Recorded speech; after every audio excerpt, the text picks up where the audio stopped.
I'm deeply disappointed that we didn't find out how Jeffrey Combs was politically incorrect at his old college gig. Maybe he wanted to impress his students by showing them his roadmap of pain. Or his hemorrhoid donut. What made Stuart Gordon films special was that he never shied away from brutality or discomfort. Any number of other filmmakers, even capable ones, could have made this movie. But Gordon always went that extra mile when it came to depicting scenes of defilement and unrelenting gore. It's ultimately the reason he remains the preeminent interpreter of Lovecraft's tricky and disturbing oeuvre. If he weren't also a seasoned theater director, he might have only remained an effective provocateur, but his interest in mixing domestic drama with a monster tale adds a layer of humanist darkness to your standard freak on the loose tone. On a minuscule budget, he manages to set a mood and a tone from the very start, with a near wordless opener of intrigue and torture.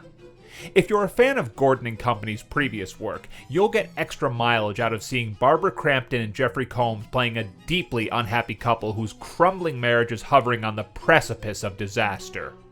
Their shared history in Reanimator, From Beyond, and the little scene The Evil Clergyman adds a tragic and lived-in element, and Gordon knows just how to highlight both performers' strengths, although Crampton doesn't get to do much beyond yell at the alcoholic and very horny Combs and protect her blind daughter.